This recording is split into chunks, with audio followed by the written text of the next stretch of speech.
Salam Salam jumpa kembali dengan saya Romo Adnan di dalam channel ini. Semoga Bapak Ibu Saudara-saudari dalam keadaan sehat walafiat.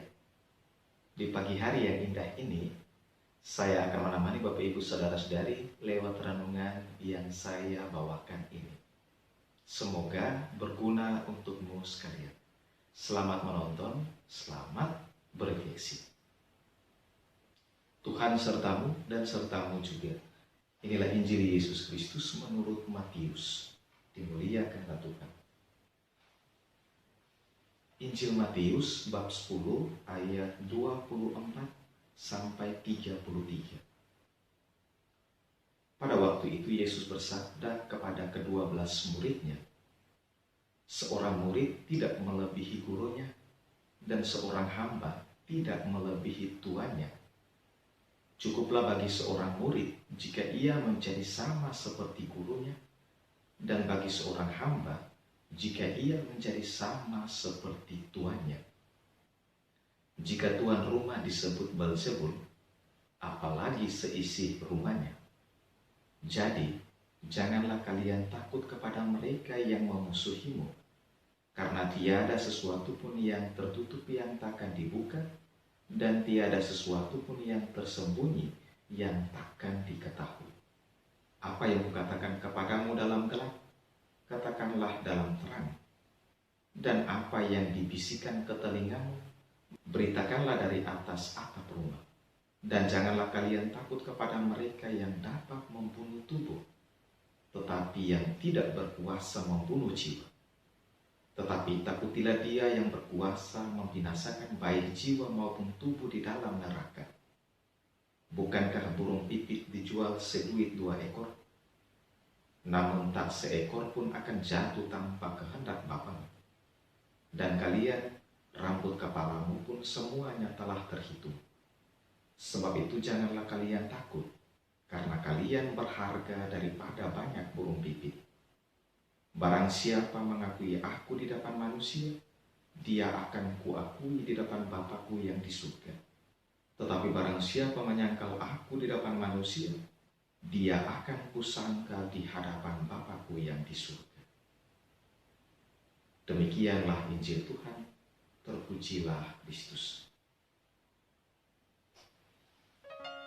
Bapak Ibu Saudara-saudari yang terkasih di dalam Kristus, guru adalah orang yang pekerjaannya atau profesinya mengajar, sedangkan tuan adalah orang yang memberi pekerjaan, pemilik atau yang empunya, dan orang yang patut dihormati. Dalam Injil hari ini, Yesus menyebut 2 sosok itu, yaitu guru dan tuan.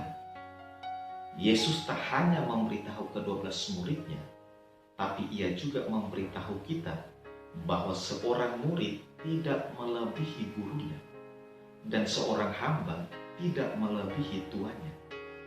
Cukuplah bagi seorang murid jika ia menjadi sama seperti gurunya, dan bagi seorang hamba jika ia menjadi sama seperti tuannya. Di sini Yesus memberitahu kita bahwa kita adalah muridnya, dan kita tidak bisa melebihi dirinya. Yesus memberitahu kita bahwa dia adalah guru dan tuan kita. Yesus adalah guru kehidupan karena dia mengajari kita, mendidik kita, menegur, dan mengarahkan kita agar kita dapat memiliki hidup yang benar. Yesus adalah tuan atas kehidupan. Jika kita tidak datang kepadanya, kehidupan kita menjadi gersang, kering, dan tandus. Yesus mengajak kita untuk tidak perlu takut kepada manusia atau orang yang memusuhi kita oleh karena nama Yesus. Yesus bahkan meneguhkan kita bahwa tidak ada yang tertutup dan tidak ada yang tersembunyi di hadapannya. Yesus mendorong kita untuk terus berlangkah maju mewartakan kebenaran dan nama Allah. Yesus mendorong kita untuk memiliki semangat takut akan Allah, karena Allah lah yang berkuasa membinasakan baik jiwa maupun tubuh di dalam neraka. Bapak Ibu Saudara-saudari yang terkasih di dalam Kristus, walaupun kita ini murid, namun bukan berarti kita tidak bernilai.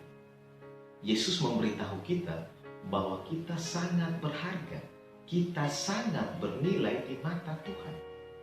Jika 2 ekor burung pipit baru memiliki harganya, maka kita manusia lebih. Seorang pribadi saja sudah sangat berharga di mata Tuhan. Tuhan memperhatikan kita sampai tuntas. Bahkan hal-hal kecil seperti rambut yang terkadang kita lupakan saja, Tuhan masih tetap perhatikan.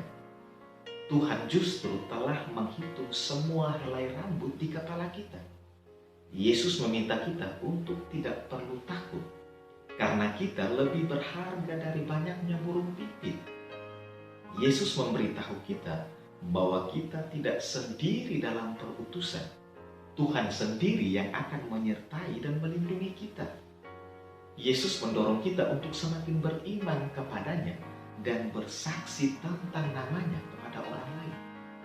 Jika kita bersaksi tentang nama Kristus, mengakui bahwa kita adalah pengikut Kristus di depan orang lain, maka Kristus akan mengakui kita di depan Bapanya yang di surga. Namun jika kita menyangkal Kristus, takut untuk menunjukkan identitas kekatolikan kita, maka pada saatnya juga Kristus akan menyangkal kita di hadapan Bapanya yang di surga.